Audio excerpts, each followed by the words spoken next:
creeping, phantom in the dark, blade sharper than secrets, leave a deadly mark. Phaeton in the chaos, language of the pain, torture, symphony, storms in... Links do meu canal secundário Unterwolf e Ant10 junto de mais algumas informações na descrição do vídeo junto da minha chave Pix para quem quiser dar uma força aqui para o canal. Se inscrevam e deixem o like para ajudar na divulgação. Bom, tendo dito isso, vamos para a teoria.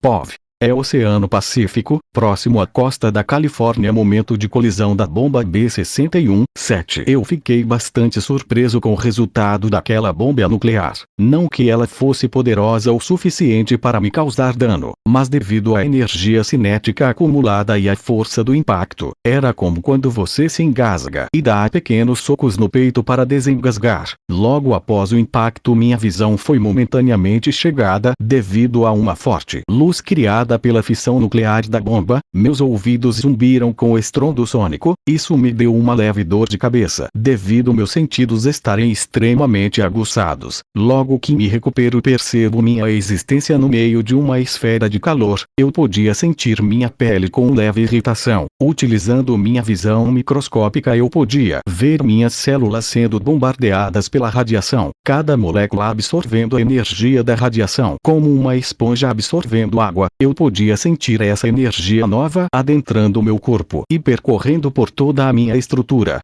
Os kryptonianos, apesar de serem mais lembrados por sua habilidade de absorver a luz solar para despertar suas verdadeiras habilidades, eles também possuem a capacidade de absorver diferentes tipos de energia, não só a solar como também a energia radioativa, entre outros tipos de energia. Eu estava bastante concentrado na análise dos efeitos da energia radioativa da fissão nuclear, mas sou retirado deste estado de concentração quando sinto um impacto mais forte em meu peito, e novamente outro clarão me cega por um breve momento. Outro zumbido sônico ecoa. Essa era B-61-13, bem mais forte que a bomba anterior, mas todo esse show apenas me fez pensar na enxaqueca que eu teria quando isso acabasse. Ao mesmo tempo, eu podia sentir toda a minha estrutura sendo bombardeada por toda essa radiação percorrendo todo o meu corpo. Eu podia sentir minha força crescendo absurdamente.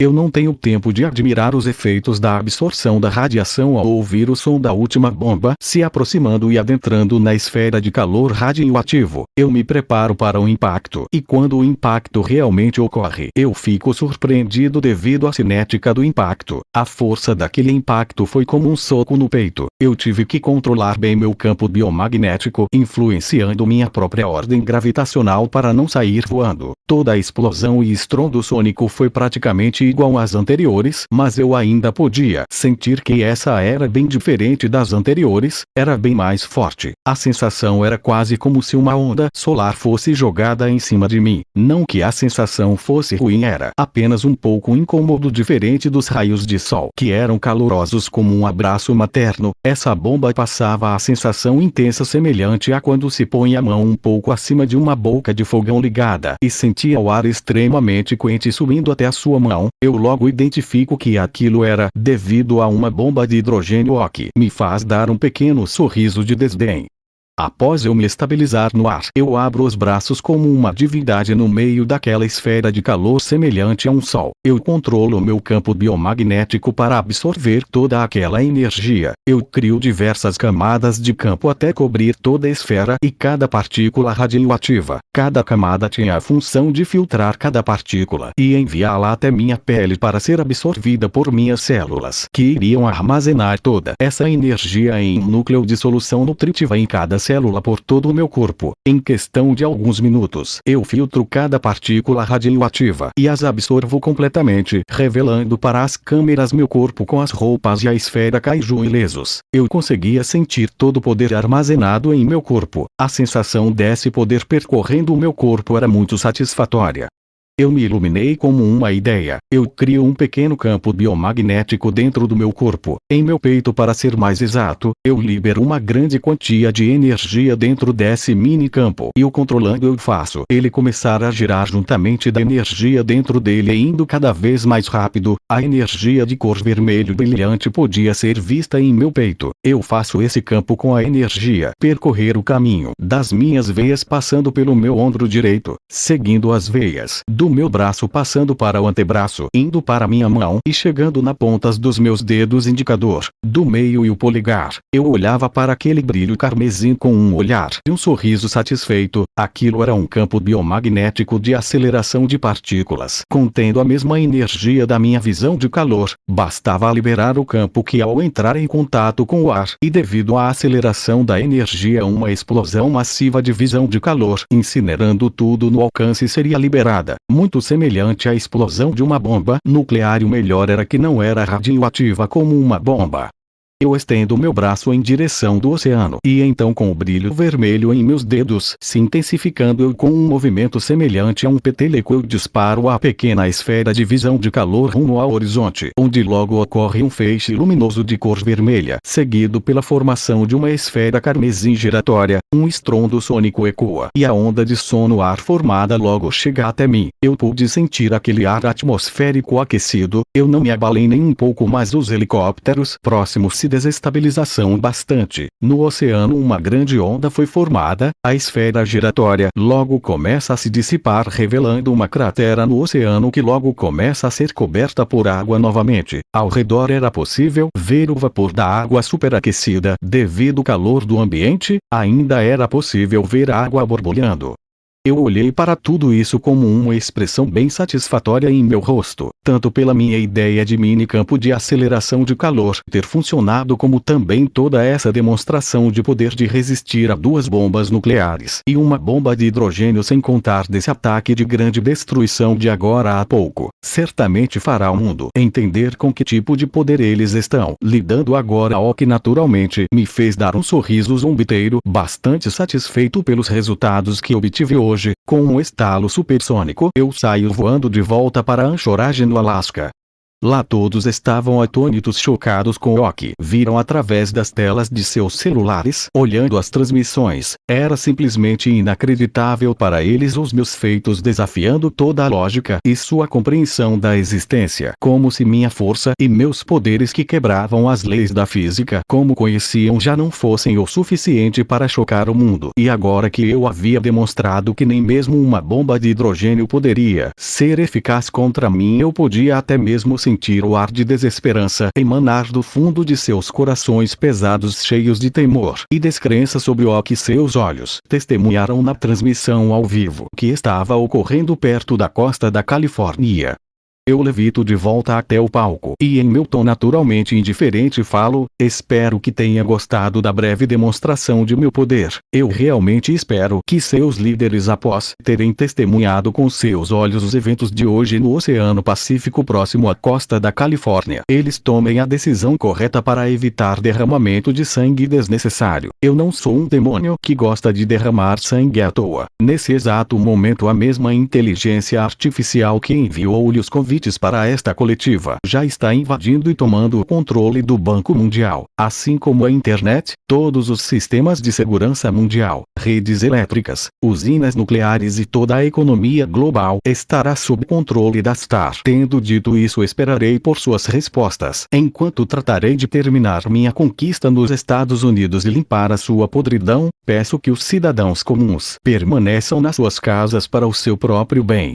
POV. Terceira pessoa, Salão Oval, Casa Branca em Washington, D.C., Estados Unidos. Durante a absorção da esfera de calor, as pessoas no Salão Oval estavam todos tremendo de medo e pavor ao verem a sombra no meio da esfera de calor como uma divindade. Seus temores aumentaram quando viram a esfera e até mesmo as nuvens de cogumelo começarem a ser comprimidas. Eles, com seus olhos apavorados ao compreenderem que El estava absorvendo toda aquela radiação, ao entenderem isso, seus corações ficaram ainda mais pesados, principalmente o do presidente, que não só pesava devido ao seu medo e pavor, como também com seu arrependimento e culpa por ter dado a ideia de desmembrar El e manchado seu relacionamento com o mesmo. El já havia se demonstrado ser implacável e que ele não iria esquecer os rancores antigos. Se o presidente soubesse que teria esse resultado, ele não teria feito o que fez. Ele teria até mesmo se prostrado diante de El e aclamado por ele como um mero mortal diante de um deus.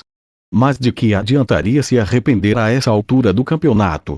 O que estava feito estava feito. O presidente já sabia o que iria acontecer. Ele já podia prever sua própria morte. Era como se uma mancha negra estivesse sobre sua cabeça. Ele até podia sentir a lâmina fria do ceifeiro em seu pescoço pronta para colher sua alma. Sua mente agora enlouquecendo por completo. E desespero após ver El usar um ataque semelhante a uma explosão nuclear no horizonte, o que deixou a todos ali ainda mais chocados. O presidente completamente louco em um ataque de adrenalina dá um grito mandando todos saírem imediatamente dali. Eles ainda chocados obedecem a ordem. Após todos saírem, o presidente retira de uma gaveta em sua mesa uma pequena caixa. Ele a abre revelando uma arma, o revólver Taurus Model 82 de 1980. O presidente pega a arma passando lentamente seus dedos, sentindo a textura do ferro frio da arma. Ele verifica a munição, vendo que tinham exatas 6 balas. Ele engatilha a arma, seu olhar de arrependimento e culpa misturado a um olhar desolado e sem esperança. O presidente em um tom sem emoção fala: que ironia, quem diria que apesar de tudo, eu ainda iria acabar assim como o meu pai acabou. A vida é realmente irônica. Nesse momento a atenção do presidente se volta para a televisão ao ouvir El falar. Eu realmente espero que seus líderes, após terem testemunhado com seus olhos os eventos de hoje no Oceano Pacífico próximo à costa da Califórnia, eles tomem a decisão correta para evitar derramamento de sangue desnecessário. Um sorriso de escárnio se pôs no rosto envelhecido do presidente. Ele se põe pensativo momentaneamente até que em um tom levemente estoico o presidente fala: pois bem, venha e faça o seu melhor, alienígena. Depois do término decisivo na coletiva, El partiu para todos os cantos dos Estados Unidos, começando em Ohio, onde El eliminou alguns criminosos pela rua, desde bandidos assaltando joalherias a vendedores de drogas. Ele foi até o Arizona, continuando a matar criminosos, verdadeiras escórias, passando até por Nevada, Minnesota, Flórida, Califórnia, Indiana e Nebraska, matando todo tipo de mafioso e criminosos. Por todo o país. Em Louisiana, uma garota testemunhou seu namorado virar névoa de sangue só para, depois de uma boa investigação, ser descoberto um local de sacrifício humano em seu porão. Em Los Angeles, o poderoso magnata havia desaparecido para depois ser revelado que ele tinha se envolvido em tráfico de drogas ilícitas. Nem mesmo New York escapou. Várias gangues avistaram El no céu só para momentos depois serem queimados em um instante. Em diversos outros locais onde tinham algumas pessoas insanas que não acreditavam que El realmente iria vir os matar, calaram suas bocas depois de serem transformados em névoa de sangue. E assim foi do resto da tarde e pela noite inteira. As notícias circulando na internet sobre o demônio de olhos vermelhos matando pessoas de forma indiscriminada, ou para alguns um anjo da justiça purificando essa terra do mal que havia se alocado aqui. Por onde quer que você procurasse haveria uma notícia falando sobre El, seja matando um bandido qualquer, ou destruindo um cartel de drogas, ou eliminando gangues, ou até mesmo policiais e políticos corruptos por todo o país. Ao ouvir tais notícias, até mesmo o presidente ficou atônito por não ter conseguido perceber o quão podre seu próprio país estava por debaixo de toda a fachada daquele belo país que tanto pregava a liberdade e a igualdade. Ele se lembrou de seu passado como uma pessoa humilde nascida em meio à pobreza, se esforçando demais apesar das dificuldades, com um pai bêbado e ausente que trabalhava demais, aumentando a sua frustração e a sua depressão após ter perdido sua esposa para um câncer, até que, não aguentando mais esse mesmo pai, tirou a própria vida na frente de seu filho, que apesar das noites sem dormir cresceu e teve um bom emprego com uma boa remuneração, mas vendo seus colegas também trabalharem demais para ganhar tão pouco, querendo fazer a diferença, ele ingressou na política e se tornou o presidente de uma das maiores potências do mundo. Mas em meio ao luxo e o poder de estar no topo, ele se esqueceu completamente disso. Se esqueceu dos amigos e familiares que o apoiaram, esses mesmos amigos e familiares que foram sua motivação para estar no cargo que hoje está. Ele se virou em direção das grandes janelas reforçadas que estavam à sua costa, com o cotovelo apoiado no braço da cadeira e com o revólver apoiado em sua testa. Ele, completamente insano, murmurou enquanto pensava sobre seu passado: quando você vai vir até mim, alienígena? O presidente agora realmente queria do fundo do coração se encontrar cara a cara. Ele queria muito mesmo perguntar quais eram os planos de El, quais eram seus ideais e o principal, se sem esses poderes ele ainda poderia cumprir com tais ideais ou se ele iria se corromper igual a ele. Mas tirando o presidente de seus pensamentos, uma sombra com dos raios vermelhos brilhantes apareceu logo acima e antes que o presidente pudesse raciocinar o que estava ocorrendo, ele ouviu um som estridente e em seguida uma completa escuridão em sua mente. El usou sua visão de calor para fatiar o presidente junto da Casa Branca, justamente após ter feito isso como se tivesse sido profetizado. O sol começa a nascer no horizonte com seus raios batendo no rosto de El, como se um deus tivesse eliminado todo o mal desta nação, e como prova os céus o agraciavam com sua bela e brilhante luz sagrada. Qualquer um que testemunhasse essa cena certamente se prostraria diante de El em completa devoção a ele. Enquanto isso, na internet estava cheia de comentário a respeito de El como: meu Deus! O demônio eliminou um monte de pessoas de bem no meu bairro. De bem eles não devem ter nada se o anjo da justiça lhes puniu com a morte. Certamente algo de mal eles fizeram, serial killers talvez. O anjo da justiça é o nosso Senhor e Salvador. Ele me salvou de um grupo de bastardos que pretendiam me estuprar. Sim, ele é o nosso Salvador. Eu vi ele eliminar um bando de arruaceiros que estavam cometendo todo tipo de crime horrível. Salvador? Que piada! Ele é um ditador, filho da mãe, isso sim. Ele é um maldito demônio que matou o meu filho. Eu suplico que Deus aplique a punição divina a ele. É isso mesmo, ele não passa de mais um assassino imundo que devia estar atrás das grades. Errado, ele um anjo não, ele é um Deus, o nosso novo Deus do mundo. Se ele realmente for um Deus, que volte para o paraíso de onde veio. Esse mundo não precisa de um Deus. Seu maldito herege. POV. El, base militar, Anchorage, Alasca, Estados Unidos. Depois de fatiar a Casa Branca, eu retorno para a base militar Anchorage para minha dose de banho de sol diário. Esse era o meu devido descanso depois de uma longa noite de trabalho duro. A população dos Estados Unidos é de 333,3 milhões, e um total de 81,6 milhões foram eliminados por mim, o que dá cerca de 24,4% da população nacional do país. Esse dia certamente será lembrado por todos como um verdadeiro dia do expurgo. Para alguns, uma lembrança horrível, quando um demônio de olhos vermelhos aniquilou milhares de pessoas, mas para outros será o dia em que o Deus poderoso aplicou sua justiça divina contra os malfeitores. Em minha mente em particular, esse foi apenas mais um dia de preparo para meus futuros desafios e conflitos que irei enfrentar, e daí que milhões morreram pelas minhas mãos.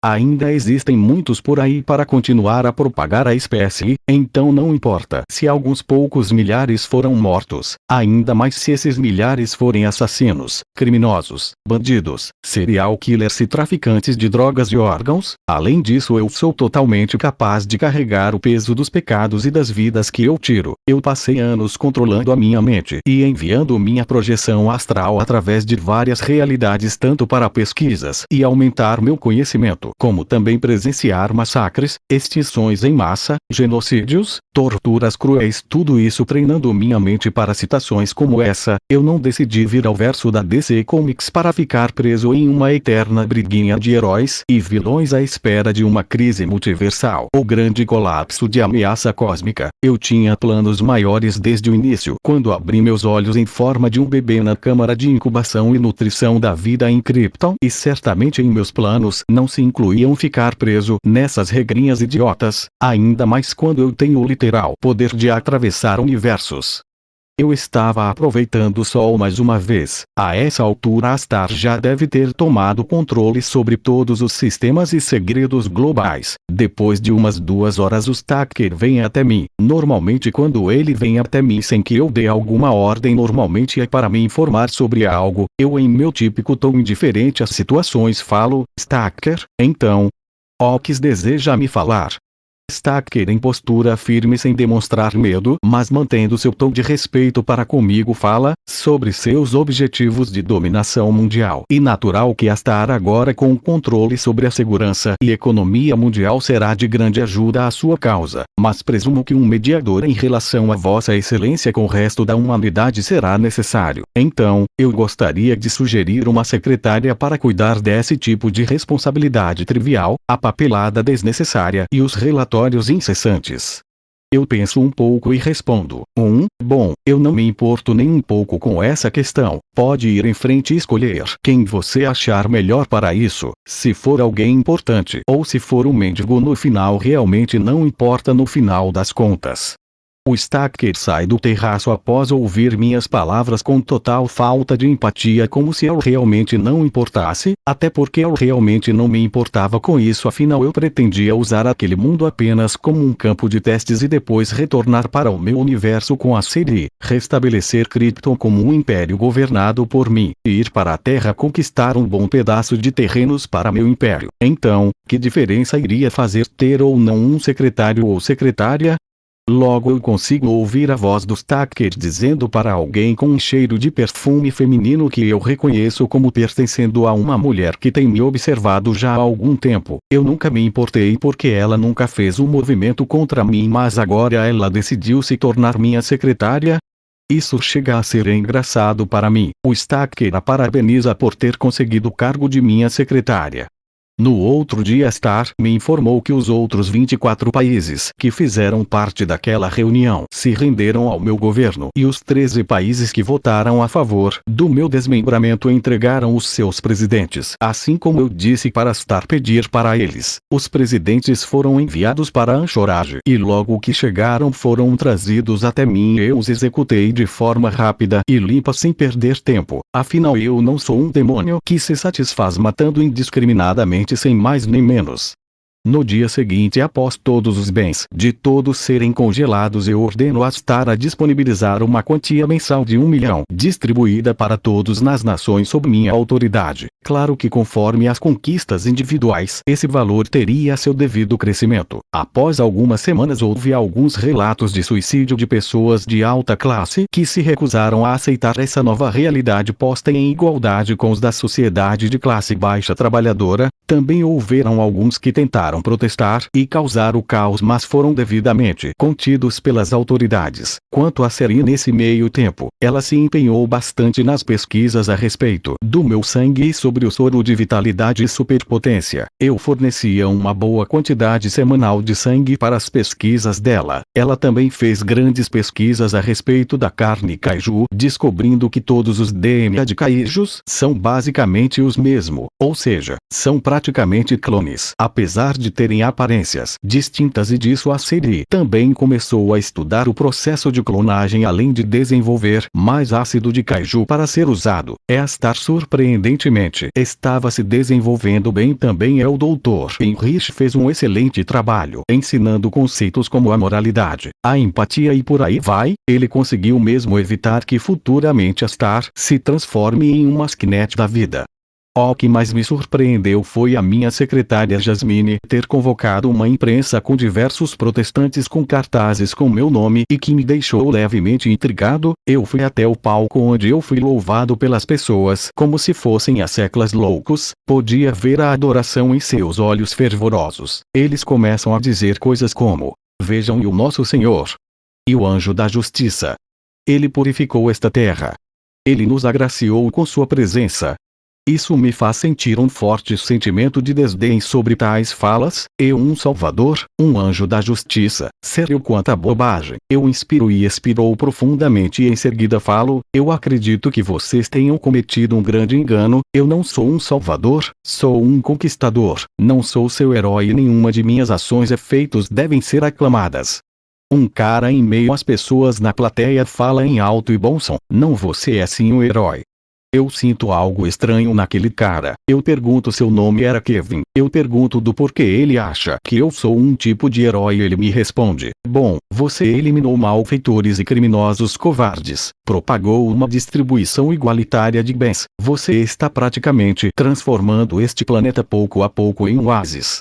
Eu falo em um tom bem apático, acredito que você esteja confuso. Tudo isso que eu fiz foi apenas por uma demonstração de poder para conquistar mais facilmente este mundo. Quanto ao gerenciamento global e distribuição igualitária de bens, e apenas o natural inicialmente, para que todos aceitem melhor sua nova realidade e futuramente trabalhem e se esforcem mais para ganhar mais no futuro. Kevin, com os cantos da boca levemente levantados, fala: não, você é um herói. Sua modéstia é o que mais prova esse fato. Suas ações trouxeram esperança ao povo que já até formou um culto para lhe adorar como um deus messiânico, retirou diversas famílias da pobreza e eliminou diversos mau caráteres corruptos. Você é um herói, e deve receber o devido reconhecimento por isso. Após ouvir tais palavras, eu fico imóvel por um tempo até que meus cantos da boca se contraem em um sorriso de escárnio. Eu começo a soltar leves gargalhadas, seguido pelo Kevin, assim como o restante das pessoas na plateia. Eu logo levanto minha cabeça, parando de gargalhar, apenas mantendo meu leve sorriso frio em meu rosto. Eu penso: isso é sério? Eles realmente acreditam que isso seria o suficiente para me manipular? Eu sou realmente tão fácil de manipular? Até parece que eu realmente iria me deixar ser preso por uma falsa sensação de superioridade moral. Aparentemente é necessário dar uma breve demonstração para que intensamente quem só existe duas classes nesse mundo. As classes são eu e os humanos. Enquanto muitos da plateia começam a parar de rir, meus olhos brilham vermelho e um rajada óptica fatia o Kevin e mais um monte de pessoas na plateia, causando alvoroço. Quando tudo termina, só o que poderia ser visto eram corpos fatiados e muito sangue no chão. Eu falo indiferente: eu não sei quem é o seu chefe Jasmine, mas eu devo dar a ele o devido crédito pela boa tentativa de manipulação. Dê a ele os meus parabéns. Não precisa se preocupar, uma secretária audaciosa como você. Admito que talvez você seja mais interessante do que eu pensava. Eu retorno para dentro da base após terminar de falar, deixando a Jasmine chocada com toda aquela cena.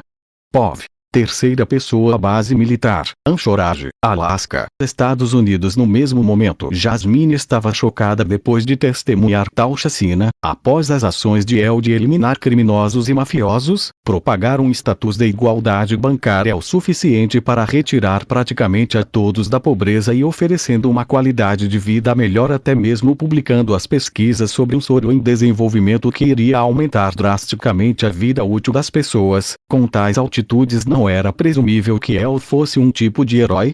Claro, ele matou pessoas, mas e daí? Todos eram exímios foras da lei, estupradores e traficantes, exceto por suas famílias e possíveis amizades. Quem realmente se importaria se essas escórias desaparecessem? Era previsível que se El fosse um herói, ele não iria machucar inocentes, assim ficando preso no conceito de moralidade do famigerado herói moderno. Então quem iria esperar tal resultado? Além disso, aquelas palavras frias realmente pesaram o coração de Jasmine, ao mesmo tempo em que acediam uma chama. Ela sabia que se El quisesse a matar, ele poderia, e agora que ele sabia que ela tinha envolvimento com aqueles que formaram todo esse teatro, El tinha mais do que motivos para isso. Mas ao invés de matá-la, evitando que ela lhe causasse problemas, algo que praticamente seria o esperado de qualquer líder, quis descobrisse um traidor, ele na verdade resolveu deixá-la viver e ainda por cima disse para ela continuar a ser sua secretária, como se ela nunca fosse se tornar um problema significativo. Isso foi um golpe direto ao ego e orgulho de Jasmine, que sempre foi muito considerada por todos, seja por sua beleza e sensualidade de deixar qualquer um cair em seus encantos, quanto por também seus feitos notáveis como jornalista. E o que era pior é que depois de um tempo trabalhando para El, ele nunca, nem mesmo nesse momento, voltou seu olhar para ela. Jasmine sabia que El não se importava nem um pouco com a vida e morte de pessoas que não tivessem nenhum valor. Um bom exemplo, e sua geneticista e bióloga Seri, ela tinha um grande valor devido às suas qualidades excepcionais no campo da biologia e engenharia genética. Mas e ela? O que Jasmine teria de valor para El sem ser sua beleza? Essa que Seri também se igualava. Tirando isso, Jasmine não tinha nada, e daí que ela fosse uma grande jornalista. De que isso seria útil para um ser como El? Esse mesmo que criou Star, uma inteligência artificial que nesse mundo e o sonho de qualquer programador, ela era um nada diante de um ser como El.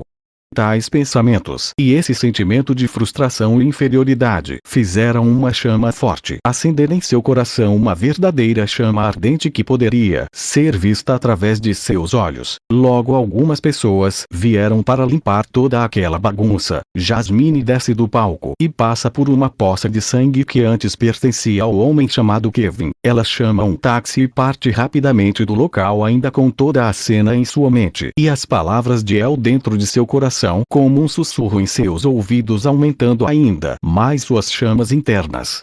Ela partiu dali e segue até chegar perto de um túnel de esgoto. Ela sai do táxi e deixa sua bolsa e celular bem escondidos. Ela adentra o túnel, apesar do cheiro podre de excrementos e alimentos vencidos. Ela passava pela borda seguindo em frente. Seu rosto estava contorcido de nojo daquele local imundo. Ela estava a ponto de vomitar, mas Jasmine se recusa a vomitar e piorar sua situação e apenas segue em frente até chegar em um banquete subterrâneo. Ela bate na porta de metal e se apresenta. A porta é aberta e entra rapidamente para ouvir o som da porta se fechando. Ela inspira e expira fundo para tentar se livrar do cheiro pútrido de esgoto que impregnava suas narinas com aquele odor forte e irritante. Após se recuperar, ela vai até uma mesa circular com 10 pessoas sentadas e uma lamparina no teto. Estes eram os autoproclamados Filhos do Amanhã, uma organização secreta formada daqueles gênios que foram ditos os melhores da humanidade em suas respectivas áreas. Eles acreditavam que eles seriam a resposta para o futuro da raça humana. Seus membros eram desde o chamado maior empresário do mundo, o maior programador do mundo, a maior artista marcial do mundo, entre outros. Mas entre eles que mais se destacava era um homem velho de estatura média. Seus olhos azuis, cabelos e barbas grisalhas como os de um nobre inglês. Usava vestes formais como um terno e calça social preta, sapatos sociais pretos, luvas brancas com um anel dourado com uma joia negra e um guarda-chuva. Esse era o professor Gerald Edgar Montreal III. O renomado professor, cheio de diversos Ph.D. em psicologia, filosofia e sociologia, com descendência alemã e britânica, dito como o melhor em seu campo, alguém inteligente desde criança vindo de uma família rica de psicólogos renomados. O conhecimento dele sobre a psicologia humana, suas relações sociais, em tudo isso ele era praticamente inigualável, capaz de manipular praticamente qualquer. Ele até mesmo manipulou aqueles que ali estavam reunidos. O professor Gerald, em um tom amigável com uma face serena como um velho gentil, fala: "Olá, querida Jasmine, então que boas notícias traz a maior espiã do mundo?" Sim, a Jasmine não só era conhecida por ser uma grande jornalista, mas também uma grande espiã mercenária, que trabalhava colhendo informações para os maiorais do mundo. Embora Gerald lhe direcionasse a fala com um tom gentil, Jasmine sempre teve um pé atrás com ele e nunca quis ter grandes contatos. Já sabendo de sua forma como exímio manipulador, a Jasmine, em um tom calmo, mas com certa irritação, fala: "Bom, vocês já devem ter descoberto sobre o massacre que El causou durante a imprensa. A tentativa de manipulá-lo através do povo foi um fracasso." Nesse momento, mais alguns membros concordam com as falas de Jasmine. Afinal, através de um monitor, cada um deles viram a chacina feita pelo El, jogando seus esforços ao contratarem diversos atores e até mesmo adicionando alguns de seus homens e os lançando para suas mortes. Isso deixou a todos frustrados, como se tivessem gastado seus esforços à toa. Nesse momento, o professor Gerald fala: "Bom, eu discordo. Felicidade, frustração, raiva, tristeza, tais sentimentos foram demonstrados pelo extraterrestre desde quando ele decidiu se expor ao mundo e depois eliminar criminosos que cometiam atos que ele certamente acha hediondo. Como ele poderia fazer isso se ele fosse antipático, sem emoções? Ele é apenas mais um ser com cérebro cheio de pensamentos e emoções, e cada vez mais que eu leio ele, mais tenho certeza de que posso manipulá-lo." Jasmine, com a testa levemente franzida, fala: "Isso é sério? Você tem noção que eu tenho sangue do Kevin, seu subordinado, direto na sola do meu salto, não é?" Ele sabia que estavam tentando manipular ele. Geralt, com uma voz calma e um rosto amigável, fala: o incidente do Kevin foi um contratempo infeliz, mas o ato do extraterrestre de matá-lo, assim como diversas pessoas na plateia após perceber a atuação, só serviu para provar que ele possui emoções que podem ser explorados. Havia uma leve frustração no rosto dele que ele escondeu através de sua rajada óptica. Agora, mudando de assunto, você possui alguma outra informação, como as relações pessoais dele? Jasmine suspira e fala: a única relação dele com uma bióloga formidável chamada de Seri Joan Williams. Ela é a mais próxima dele por ser uma subordinada direta. Depois dela, o mais próximo dele, o Marechal Stacker, que recebe e cumpre com as ordens diretas dele. E por último, mas não menos importante, tem Astaraia, que ele criou e que se dirige a ele como mestre. Eles três são os únicos que podem se dizer como sendo de fato subordinados dele. Geralt, com uma mão acariciando seu queixo com sua barba grisalha, pensativo, fala: entendo. Ele é do tipo que vê mais valor na qualidade do que na quantidade. Isso é compreensível. Há mais algo que devemos saber? Jasmine fala: em seus planos ele pretende terminar sua conquista o mais breve possível, em menos de um ano. Durante um meio tempo ele também pretende realizar seus movimentos. Em mais ou menos 3 meses Astar vai selecionar diversos militares para serem promovidos, e os primeiros 100 candidatos ao posto de general de exército que aceitarem-se terão a oportunidade de ganhar um soro de vitalidade e um de superpotência. Depois disso, pelo resto do ano, mais 900 indivíduos serão selecionados para ganhar superpoderes e darem início à era da superpotência. Geralt sorri e fala: ora, mas que interessante. Sendo assim, vamos esperar. Vamos nós focar em estar entre esses 900 juntamente com alguns de nossos subalternos. Durante esse meio tempo irei continuar com meu estudo sobre o extraterrestre, formulando planos contra ele. Que tal? Após uma breve discussão, todos acabam concordando em partes pelo plano fazer sentido, mas em parte e porque eles tinham muito medo do que Geralt poderia fazer com eles caso discordassem. Após o final da reunião, eles saem do bunker indo em direção da saída do túnel, todos com um semblante consideravelmente contente, até que ao saírem do túnel onde a lua já podia ser vista, com todos lá fora, uma sombra humanoide pairou sobre eles, deixando a maioria deles com medo claro em seus olhos.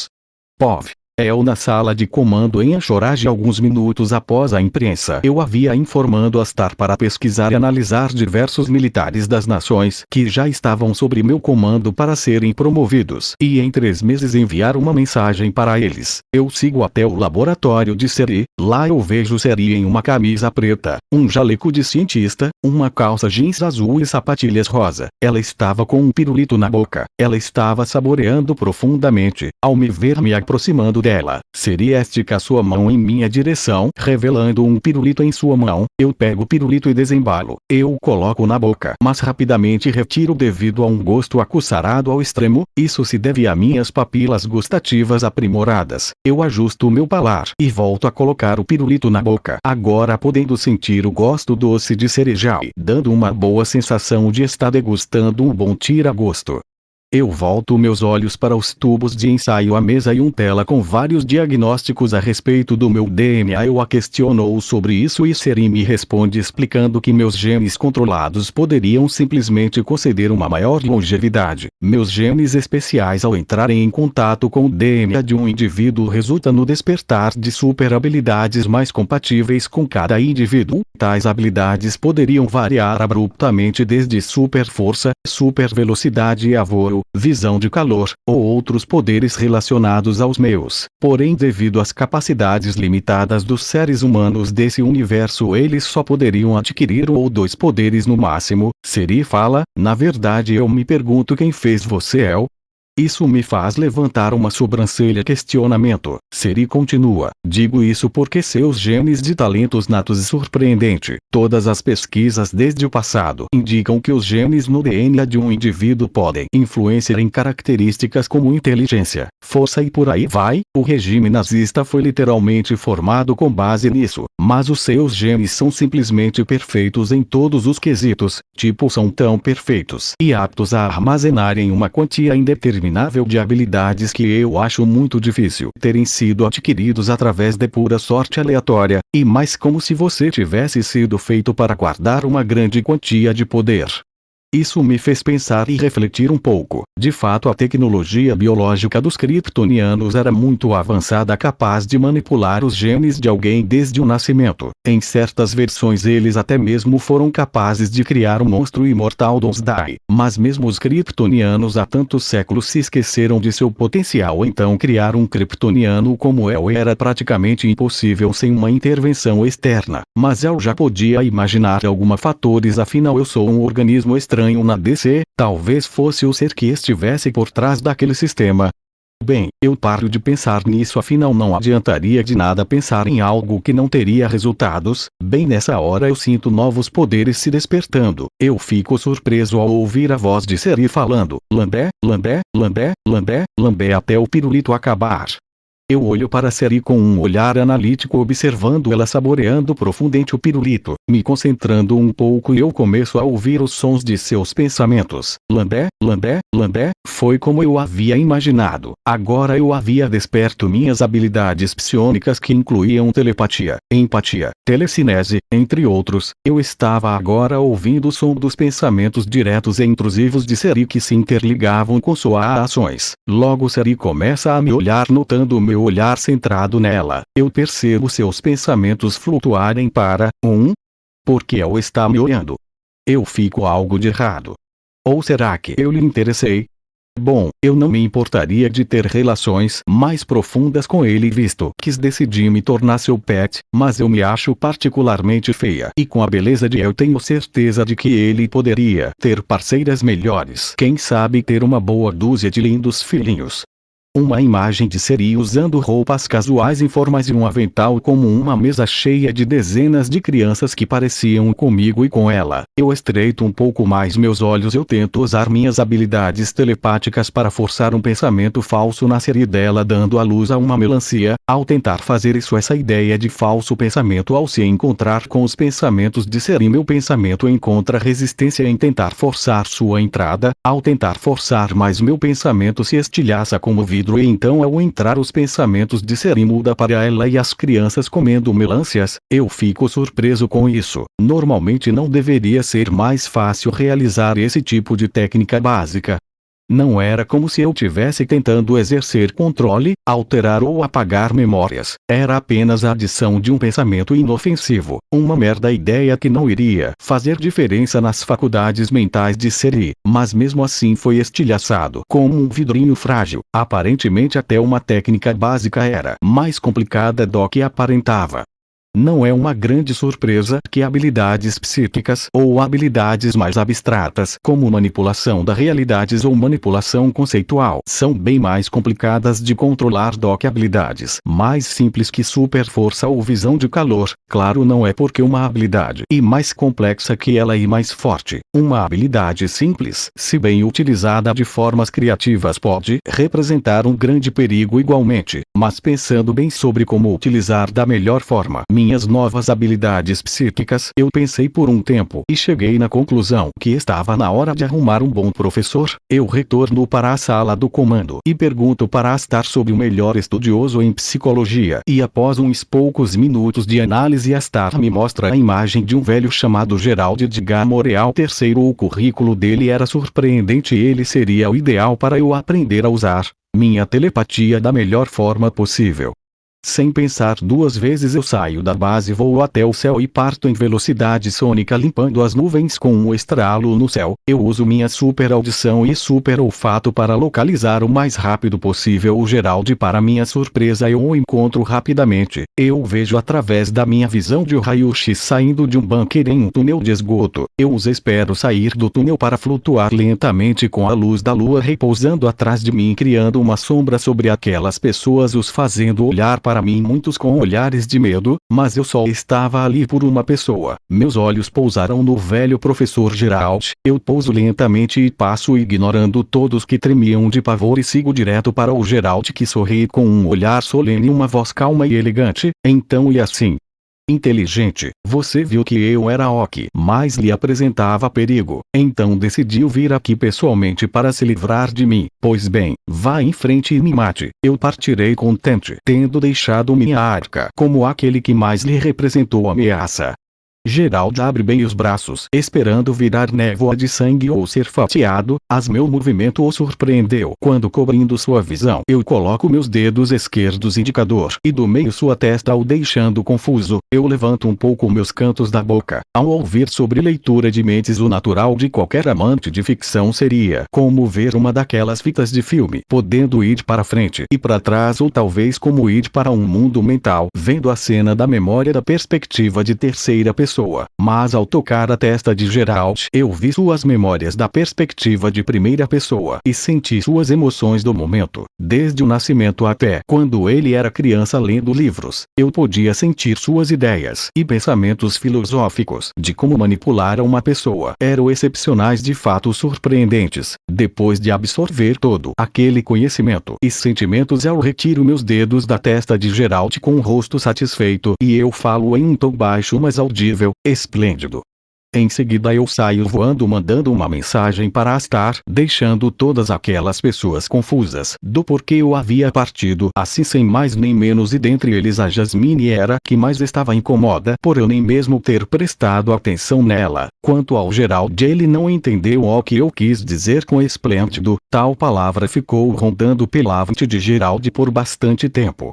POV. Terceira pessoa, base militar, Kansas, Estados Unidos. 3 meses depois, dentro da base militar, um general de divisão que estava de serviço recebe uma chamada do seu telefone. Quando ele resolve olhar, ele vê uma mensagem da Star dizendo: parabéns, prezado general de divisão, você foi escolhido para ser promovido a general de exército. O mestre exige que você responda se aceita ou não esta promoção. Caso aceite, saiba que você será muito bem recompensado por suas conquistas sobre o comando de El. Aguardo sua resposta.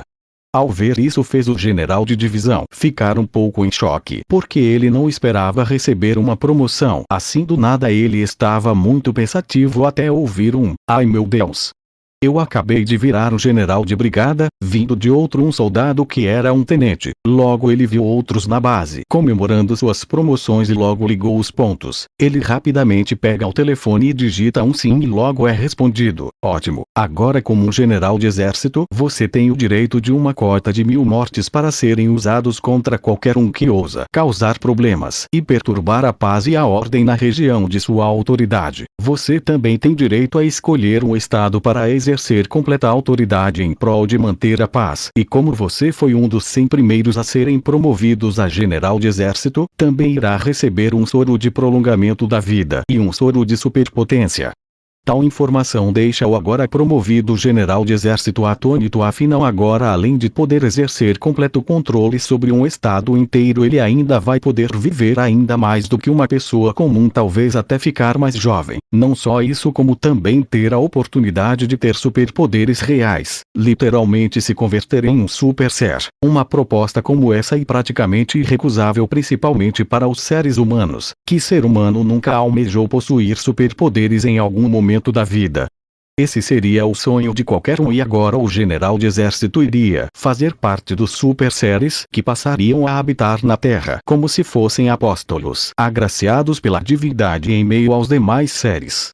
O mesmo ocorre em todos os demais estados do país e também com os demais países que se renderam ao comando de El. Ao todos houve 4 generais de exército escolhidos em cada um dos 25 países membros do Pan-Pacific Defense Corps para ser os primeiros super seres da história da humanidade nesse universo, o que para a maioria foi uma verdadeira honra. Quanto ao El, ele se ocupou usando todas as usinas nucleares do mundo para gerar grandes quantias de energia, incluindo o motor atômico do Gypsy Danger. Para isso, El desde o início já estava se preparando para partir de volta para seu universo. Nesse tempo de 3 meses teve mais alguns países que se renderam. Até o momento os países europeus e na Ásia, principalmente o Irã, Cazaquistão e Israel, eram os que mais apresentavam resistência. Mas isso não importava. El nunca duvidou de sua capacidade de conquistar esse mundo em até um ano, para ser mais exato. Eu só estava esperando uma coisa para poder criar minha técnica especial, e para isso eu só precisava esperar um pouco mais até que ele estivesse pronto. Bom, esse foi o vídeo, espero que tenha gostado. Até o próximo vídeo, fiquem com Yahvé, Deus.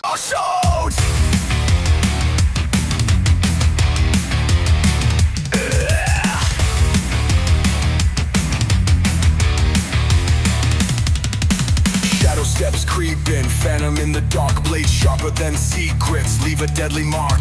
Phaeton in the chaos, language of the pain. Torture symphony storms inside my brain.